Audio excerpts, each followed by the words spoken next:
Shalom saudara yang kekasih. Hari ini kita bersama-sama merendahkan diri di hadapan Tuhan di dalam momen doa dan puasa, untuk kembali boleh diingatkan betapa besarnya kasih Kristus bagi kita, untuk kembali boleh diingatkan betapa besarnya penderitaan Kristus bagi setiap kita orang yang berdosa.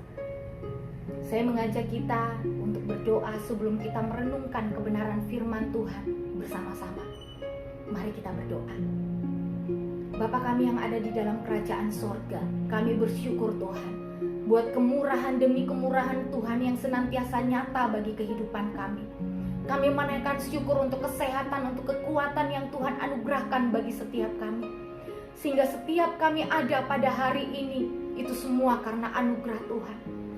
Sehingga setiap kami boleh mengambil dan masuk di dalam momen doa dan puasa ini, untuk bersama-sama kembali boleh diingatkan akan kasih-Mu yang besar. Bapa di dalam sorga, tolonglah kami Tuhan. Kami memberikan seluruh kehidupan kami. Kami memberikan seluruh hati kami Tuhan, untuk dibentuk oleh kebenaran firman-Mu. Biarlah firman-Mu boleh memberkati kehidupan kami, memberikan kekuatan kepada kami, dan kembali mengingatkan kami akan apa yang Kristus telah kerjakan bagi setiap kami orang-orang yang berdosa. Kami berdoa Tuhan, biarlah kami boleh memiliki hati yang siap akan kebenaran firman-Mu. Biarlah firman-Mu boleh memerdekakan hidup kami. Di dalam nama Tuhan Yesus kami berdoa. Amin. Saya mengajak kita untuk belajar bersama-sama di dalam satu bagian firman Tuhan yang terambil di dalam Injil Matius pasal yang ke-27, ayat yang ke-27 hingga ayat yang ke-31. Saya akan membacakan bagi setiap kita semua, demikianlah firman Tuhan. Kemudian serdadu-serdadu wali negeri membawa Yesus ke gedung pengadilan, lalu memanggil seluruh pasukan berkumpul sekeliling Yesus. Mereka menanggalkan pakaiannya dan mengenakan jubah ungu kepadanya. Mereka menganyam sebuah mahkota duri dan menaruhnya di atas kepalanya, lalu memberikan dia sebatang bulu di tangan kanannya. Kemudian mereka berlutut di hadapannya dan mengolok-ngolok dia. Katanya, "Salam, hai Raja orang Yahudi." Mereka meludahinya dan mengambil bulu itu dan memukulkannya ke kepalanya. Sesudah mengolok-ngolok dia, mereka menanggalkan jubah itu dan mengenakan pula pakaiannya kepadanya. Kemudian mereka membawa dia keluar untuk disalibkan. Saudara yang kekasih, pernahkah saudara merasakan yang namanya sakit gigi, saudara? Gimana rasanya? Saya percaya rasa sakitnya itu luar biasa, saudara. Apalagi kalau rasa sakit itu sampai naik ke kepala kita, saudara. Meskipun gigi adalah salah satu bagian kecil yang terdapat di dalam mulut kita, saudara, tapi ketika rasa sakitnya itu datang, itu akan mempengaruhi seluruh kehidupan kita, bahkan emosi kita, saudara. Bagi setiap kita yang pernah merasakan yang namanya sakit gigi, pastinya nggak akan mau lagi sakit gigi. Betul nggak, saudara? Tapi ada satu lagu jadul yang mengatakan demikian, saudara. Putus lagi cintaku, putus lagi jalinan kasih sayangku dengannya, cuma karena rupiah. Namun engkau berpaling muka, tak mau menatap lagi. Kecewa hatiku, terluka karena cinta. Kalau terbakar api, kalau tertusuk duri, mungkin masih dapat ku tahan. Tapi ini sakit lebih sakit. Kecewa karena cinta. Jangankan diriku, semut pun kan marah bila terlalu sakit begini, saudara. Daripada sakit hati, lebih baik sakit gigi. Biar tak mengapa, rela aku relakan. Kira-kira seperti itulah syair atau lirik lagu ini. Lagu ini menceritakan lebih baik sakit gigi daripada sakit hati, saudara. Ia lebih memilih untuk sakit gigi dibandingkan mengalami penghinaan. Ia lebih memilih sakit gigi dibandingkan untuk direndahkan, karena akan menimbulkan rasa sakit hati, saudara. Karena penghinaan itu jauh lebih menyakitkan dibandingkan sakit gigi. Gak ada orang yang mau dihina, termasuk saya dan saudara. Gak ada orang yang mau direndahkan, saudara, gak ada. Sebagian orang mungkin akan memilih untuk tidak lagi sakit gigi. Sebagian orang lagi memilih untuk lebih baik sakit gigi. Dan pada umumnya semua orang tidak mau dihina, tidak mau direndahkan. Dan kalau saudara ditanya mau sakit gigi atau dihina sakit hati, pilih yang mana, saudara? Pilih yang mana? Saudara mulai menjawab mungkin satu persatu di dalam hati saudara. Ada yang memilih lebih baik sakit gigi mungkin, seperti lagu yang tadi. Karena kalau sakitnya datang ke dokter minum obat, terobatilah sakit itu. Kalaupun sakit lagi ya minum obat, nggak sakit lagi. Tapi saya percaya tidak ada orang yang memilih untuk sakit hati. Karena pada dasarnya, saudara, tidak ada orang yang mau direndahkan dan dihina. Kalau saya ditanya, saya akan memilih, saya tidak memilih kedua-duanya. Saya tidak mau kedua-duanya. Mungkin juga ada di antara saudara yang jawabannya sama seperti saya. Karena kedua hal ini menimbulkan rasa sakit, saudara, di dalam diri kita. Satunya sakit fisik, satunya sakit hati. Kedua hal ini saya nggak mau. Makanya kita memilih tidak untuk kedua-duanya. Tapi tidak demikian dengan Kristus, saudara. Di dalam pembacaan kita tadi, Kristus mengalami penghinaan. Kristus direndahkan, ia diolok-olok. Mereka menanggalkan jubahnya dan mengenakan jubah ungu kepada Tuhan Yesus. Mereka menganyam mahkota duri dan meletakkan itu di atas kepalanya, sambil berlutut dan berkata, "Salam hai Raja orang Yahudi," dengan sebuah penghinaan yang ditujukan kepada seorang anak manusia, saudara. Dan tidak sampai di situ saja, mereka meludahinya. Kebayang gak, saudara? Kalau tiba-tiba ada seseorang yang datang ke rumah saudara, ia bertemu dengan saudara, ia lihat sendal yang saudara gunakan, kemudian ia ludahi itu sendal, dia ludahi. Tidak cuma itu saja, dia lihat foto yang saudara pajang di ruang tamu saudara, dia ludahi juga foto saudara. Kira-kira rasanya gimana, saudara? Jengkel, marah, sakit hati. Ini belum diri saudara yang dihina, belum diri kita yang dihina, baru sendal, baru foto kita yang diludahi, belum diri kita yang diludahi, saudara. Tapi Yesus mendapatkan perlakuan itu. Bukan hanya penghinaan yang harus Yesus terima ketika ia diludahi, ketika ia diolok-olok, saudara. Tapi ia juga harus mengalami rasa sakit di sekujur tubuhnya, sakit fisik itu.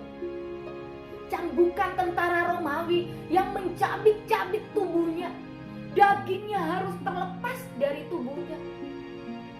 Injil Markus mengatakan ayat yang ke-15, Injil Markus pasal yang ke-15 ayat yang ke-23 mengatakan, lalu mereka memberi anggur bercampur mur kepadanya, tetapi ia menolaknya. Sebenarnya Yesus bisa saja mengambil cara yang lebih enak untuk menderita, yaitu dengan meminum anggur bercampur mur itu yang diberikan serdadu-serdadu itu. Anggur bercampur mur ini adalah minuman yang biasa diberikan kepada orang-orang yang akan disalib. Karena Karena minuman ini akan membuat orang-orang yang akan disalib itu mati rasa dan tidak terlalu mengalami kesakitan ketika ia disalib. Tapi minuman itu ditolak oleh Yesus, yang artinya Yesus rela menanggung penderitaan sepenuhnya bagi kita. Ia memilih merasakan segala kesakitan demi kita, saudara, karena ketaatannya kepada Bapa. Kalau seandainya ada pilihan bagi kita, menderita atau melakukan sesuatu yang sedikit mengurangi penderitaan kita, saudara, kita memilih yang mana? Kita pasti akan memilih melakukan sesuatu untuk mengurangi sedikit penderitaan kita, saudara. Mengapa? Karena kita nggak mau menderita, kita nggak mau sakit, saudara. Untuk itu kita memilih mencari sesuatu untuk mengurangi rasa sakit itu. Tapi tidak demikian dengan Kristus. Tidak demikian dengan Kristus, saudara. Ia memilih untuk menanggung penderitaan itu sepenuhnya. Karena engkau dan saya sangat berharga di mata Allah. Yesaya 43 ayat yang keempat mengatakan, oleh karena engkau berharga di mataku dan mulia, dan aku ini mengasihi engkau, maka aku memberikan manusia sebagai gantimu dan bangsa-bangsa sebagai ganti nyawamu. Kalau Kristus rela menderita demi kita, mengapa kita nggak rela menderita demi Kristus, saudara? Kristus rela menanggung penderitaan itu sepenuhnya untuk kita. Tapi apa yang seringkali kita lakukan? Gak mau menderita untuk Tuhan. Pengen hidup nyaman, pengen hidup enak. Kalau menderita sedikit ikut Tuhan, menderita sedikit di dalam pelayanan, mundur, saudara. Saudara yang terkasih, Kristus rela menderita untuk kita. Mengapa kita gak rela menderita untuk Kristus? Sadarkah saudara betapa berharganya saya dan saudara, sehingga Yesus itu rela menanggung penderitaan itu? Kalau bagi Yesus kita berharga, bagi kita Yesus berharga nggak, saudara? Seberapa penting sih, seberapa berharga sih Yesus buat kita? Seberapa penting, seberapa berharga? Kalau bagi Yesus kita sangat berharga, dan betapa berharganya kita, Ia mengorbankan dirinya bagi kita, saudara. Sampai saat ini, seberapa berharga sih Yesus buat saya dan saudara? Seberapa berharga Dia bagi kita, saudara? Di saat Ia harus menanggung rasa sakit karena cambukan tentara Romawi, daging yang terlepas dari tubuhnya, kesakitan karena tangan yang terpaku, kaki yang terpaku, kepala yang dimahkotai duri, saudara, tubuhnya yang tergantung di atas kayu salib, penghinaan, olokan demi olokan tak henti-hentinya Ia terima. Tak ada satupun keluhan yang keluar dari mulutnya. Tak ada satupun keluar keluhan itu, saudara. Tak ada amarah, tak ada kebencian, tak ada dengki. Di atas kayu salib itu, saudara, di saat penghinaan, demi penghinaan datang, dan di saat rasa sakit itu Ia rasakan di sekucur tubuhnya, saudara, di atas kayu salib itu Ia berkata, ya Bapakku, ampunilah mereka, sebab mereka tidak tahu apa yang mereka perbuat. Kristus memilih untuk mengampuni di tengah-tengah penghinaan yang Ia terima. Dia memilih untuk mengampuni mereka di tengah-tengah olokan demi olokan Dia direndahkan sedemikian rupa. Kesakitan yang Dia tanggung, saudara, Dia memilih untuk mengampuni. Kita menyadari sadari, saudara, hidup kita tidaklah lepas dari yang namanya penghinaan, direndahkan, dibully, kesakitan yang ada. Apa reaksi kita, saudara, di saat semuanya ini menerpa kehidupan kita? Kalau Kristus memilih untuk mengampuni, mengapa kita memilih untuk membenci dan mengutuk? Kalau hari ini saudara masih sulit mengampuni orang yang telah melukai saudara, ingatlah saudara, Kristus telah terlebih dahulu mengampuni saya dan saudara yang hidupnya penuh dengan dosa, yang hidupnya telah begitu melukai hatinya. Dia memilih untuk mengampuni setiap kita. Dia memilih untuk mengampuni saya dan saudara. Dia memilih untuk menanggung penderitaan itu sepenuhnya di atas kayu salib.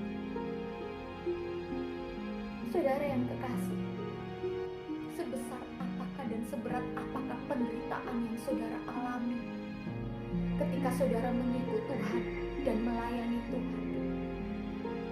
Mari pandanglah salib itu, pandanglah salib Tuhan.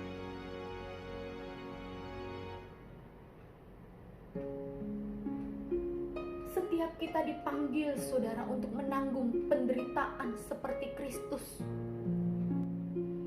Tuhan tidak pernah berjanji bahwa keadaan kita akan aman dan baik-baik saja ketika kita mengikut Dia.